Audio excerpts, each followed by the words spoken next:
China's luxury hotel scene is booming. New hotels are opening up everywhere you look. So I've come here to understand just where this trend might be headed.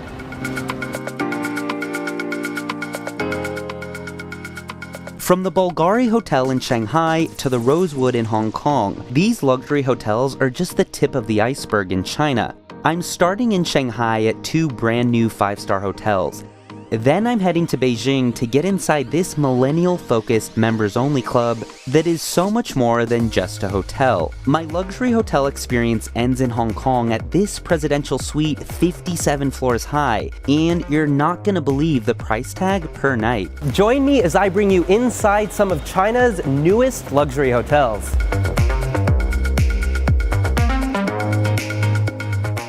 Despite the Chinese economy slowing down last year for the first time in nearly 3 decades, the Chinese consumer's expensive taste is still driving the growth of the luxury market. The knowledge of the Chinese luxury travelers has grown exponentially. The Chinese customer now, they are very well educated. They're much more now into personalized service. In fact, for the first time ever, there are now more Chinese people in the top 10% of the richest people in the world than there are Americans. It's this group of people fueling the growth of the luxury sector. Chinese consumers are expected to account for about 2/3 of the industry's growth, and luxury hotels are hoping to reap the benefits, with the region's major cities all growing their stock of 5-star rooms. Beijing leads the way with about 40,000 5-star rooms, followed by Shanghai, Macau, and Hong Kong. The Chinese luxury traveler is the most booming segment of luxury in the world. And a lot of China's luxury growth is being driven by its younger generation. The average luxury traveler in China is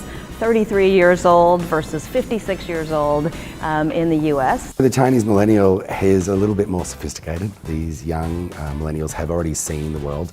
Now they're looking for an experience that the world doesn't really know exists yet. So how are the latest hotel offerings hoping to cater to these young luxury travelers? Let's find out. Here in the heart of one of Shanghai's most popular shopping districts is the Shanghai Edition. I arrive at the hotel which opened its doors a year ago, and I'm immediately struck by the lobby that doesn't quite feel like a lobby. It's a nice place to have a fabulous cocktail, and you just never know who you see walking through it. The social lobby is meant to emulate a town square. The hotel attracts mostly 25 to 35-year-olds, primarily Chinese, and the demographic skews female. With such a young demographic, you can bet that technology is the name of the game. You can use your phone to get into your room, and soon, they tell me, all guests will need is to show their face. The Edition says it's all about creating an experience full of discovery. This is called the Club Room, and it's a spacious lounge dedicated to hotel guests only. And it's really meant to emulate that feel of a private members club. A few minutes away lies this newly opened Bulgari Hotel. It's the 6th hotel opened by the luxury Italian jewelry brand. Adjacent to the hotel is this restaurant and ballroom, which was formerly the Shanghai Chamber of Commerce. From the tiles to the roof, it's all been preserved to maintain its original feel. And now, this space is used for everything from fashion shows to corporate events and weddings. There are 19 luxury suites here, but there's one in particular that catches my eye. Here is the signature suite. It's called the Bulgari Suite. The price tag, $20,000 per night, plus tax.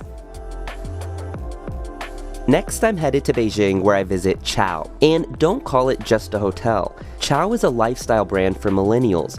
Besides the usual accommodations and restaurants, it also serves as a members-only club which hosts regular events ranging from art exhibitions to movie screenings. We wanted to address the crowd that is rather millennial in its attitude. Our clients tend to have a vision of their environment which is unscripted. I want breakfast, but I want the experience of breakfast. I want the emotion of breakfast. This staircase leads you to an event space. The reception is off to the side, where staff is all dressed in sleek streetwear. The design elements are fleshed out to a T. The staff is situated on the same side as the counter as to not create a gap between the staff and the guest. Everything you see here is somewhat unconventional. This isn't typically what you would see when you enter a hotel. No, exactly. I mean, you understand. I mean, that's not even a lobby. It's an introduction to a concept. It has an element of discovery. You have not experienced the product before you connect with the product. They're seeking stories to tell, they're seeking experience to live. And the elements of discovery William refers to is apparent even during my tour. Behind the bar is this wine cellar, which isn't just used for wine, but also for private events. And the events are for members only. And while the restaurants here are open to the public, you'll need to apply for a membership to enter the clubhouse. But before you can even think of applying, you'll need to be nominated by 2 current members. Now, Chow is looking to expand the brand beyond Beijing.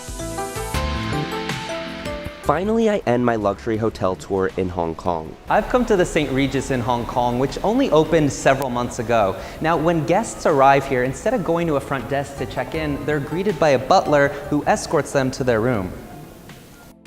As soon as you come out of your car, we immediately put you at ease. Then we take you through the journey of the hotel, and we 100% check you in a room. And at that time, we've determined whether you want full butler service, you want partial butler service, or you just want to be left alone. The St. Regis has 129 rooms, and I get a glimpse inside the most prestigious one, the Presidential Suite. This 250 square meter suite is opulent in every sense of the word. Finally, I'm ending my hotel journey at this newly opened Rosewood Hotel. That kind of notion of not creating hotels, but truly kind of those big family residences or mansions or manors has been core to the brand. Its spa puts others to shame. Besides the usual treatments for your body, this spa also looks after your mind. It even offers cognitive behavioral therapy with a licensed practitioner. There are 400 rooms here, but I'm most interested in this one. It's called the Harbor House, the Rosewood's version of the Presidential Suite. It takes up the entire 57th floor, and there are 2 pools, one of which is an infinity pool that overlooks the Hong Kong skyline. It's so big, at one point, I even get lost. The price tag? A whopping $100,000 a night, making it one of the most expensive hotel suites in the world. Who is this for? Of course, for very few people, dignitaries or celebrities, or simply people that have had everything. How do we surprise them? How do we create that wow effect? And we've had a few people that you would classify as billionaire coming here and really having this moment of where they just stopped and went, I cannot believe this. But believe it or not, it's not just China's uber rich staying at these hotels. At least according to Craig Smith, the CEO for Marriott Asia Pacific. People will save up an entire year to have that little experience.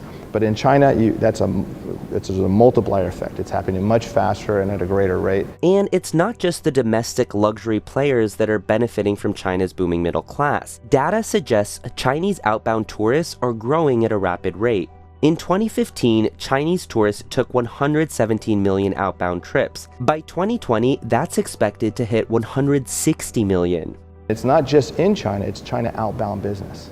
So the greatest percentage of our travelers in our luxury hotels across all of Asia Pacific, Chinese customers.